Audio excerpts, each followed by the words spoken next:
Hi, it's Mark Bossert here with Dr. Harold Meinzer of Evolution Chiropractic in Vancouver, and we're talking lasers. How are you doing today, Harold? I'm doing fantastic. Thanks, Mark. So we're probably the number one complaint of many people, and I'm sure in your office, low back pain. And how does a laser help with low back pain? Yeah, you're absolutely right. It's probably what chiropractors are known best for is low back and treating low back, so low back pain. Statistically, it's about 80% of adults are going to have some kind of low back pain in their lifetime. So that's a huge number. And walking around right now, we're probably looking at about 25% of the adult population having some kind of low back pain as we speak. So it's an epidemic out there, and it has lots of different causes that can underlie it, everything from our sedentary position as we're sitting at desks, so much more, overuse, sort of wear and tear. I guess that's as we get older, or the arthritic changes, all those traumas, car accidents, falling off your ladder, falling out of the trampolines is I always love. Arthritis, disc injuries, strain sprain. I mean, there's so many different ways you can injure your low back, and I think that's one of the reasons why it's so common. So what sort of, what kind of symptoms do people have other than pain, basically? Well, I find the symptoms are what motivates people to get in the office. So lots of people are just walking around with that dull, low-grade sort of back pain, back ache. They get up in the morning, it's painful, but it's not enough to kind of really interfere with their lives. And then some incident, something happens, and it really kind of pushes that pain level up.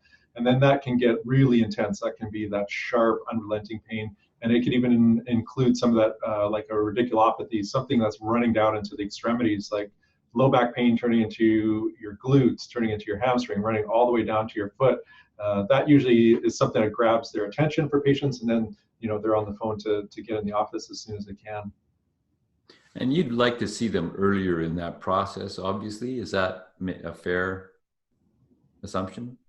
Yeah, absolutely. Earlier is better, just because things are inflaming. There's always an inflammatory component, and when inflammation takes hold, pain levels go up, and then we'd rather see something in the acute stage than something that's been sort of chronic, low grade for months and months or years. I mean, I see it in the office. People have low back pain for years and years. And it's until it sort of affects their golf game when they can't go golfing or doing something they like in the garden, then that's the big motivation, like, I got to get this dealt with. And as far as diagnosing and then treatment, what's the process there? Well, usually when you get to the office, we're going to do a history, an exam, and a consultation onto what the problem is, and then figure out what the underlying root cause. And then from that point, we'll discuss a treatment plan, and treatment plan within the office, and then there'll be a treatment plan for patients to take home as well. And the typical stuff, when we're talking about going at-home care, would be obviously rest. So if you're doing something that's aggravating your low back, we got to stop it. Ice pack, that's the easiest, cheapest, most convenient way to deal with some of the inflammation, because we're taking any kind of medication, and that's going to affect, liver, kidney, and other functions. And then possibly at the end, once some of that symptomatology is resolved, then core stability work, which nobody wants to do. So I like to always give that as homework, but nobody loves that part.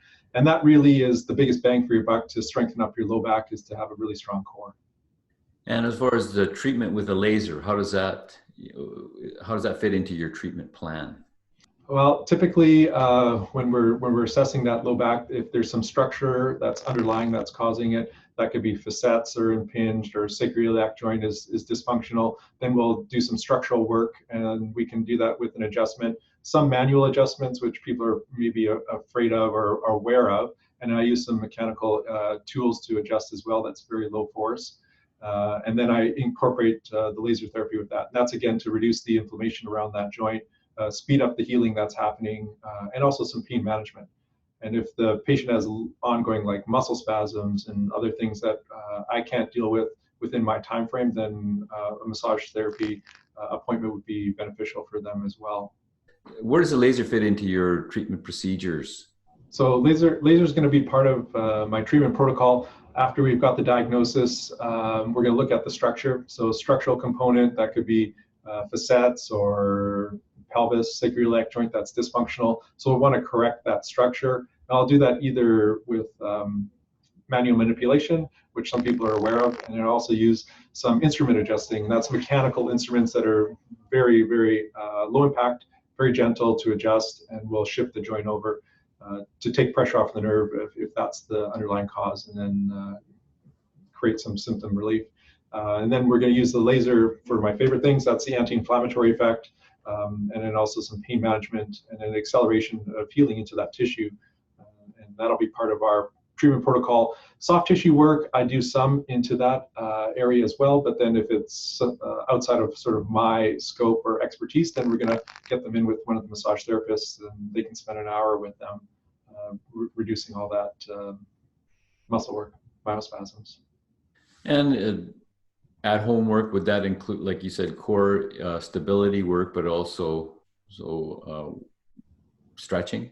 Is that an important part of maintaining your back? Yeah, absolutely. Making sure that all these big muscle groups, not only like the back or low back muscle groups, but the big ones in the lower limbs like hamstrings, glutes, quadriceps, all these things that are pulling into the pelvis and can have an effect onto the low back. So for sure, some really easy, gentle stretching, some nice yoga movements are a benefit. But usually that's once that acute pain is gone, then we can start opening up those joints. And then that's something that you want to continue, onwards, depending on how bad the incident is. But yeah, we want to keep mobility in the low back for all patients. Typical treatment protocol, what does that consist of? Yeah, we'll probably see the patient in the office quite regularly if it's an acute low back pain or problem. We'll see them a few times a week over the first 2 weeks, and then reassess after that. And usually I would say that we'd get maybe a 20 to 25% change after those first visits, so that real acute pain is down, and then things become a little bit more manageable. So there, if you have a pain in your low back, get some lasering from Dr. Harold Meinzer at Evolution Chiropractic. You can book your appointment at 604-881-2404. Check out the website, vancouverchiroevolution.com. Or, like I said, call and book an appointment. They're located in Vancouver and North Langley, and Dr. Harold will look after you. Thanks a lot, Harold. All right. Thanks, Mark. Have a great day.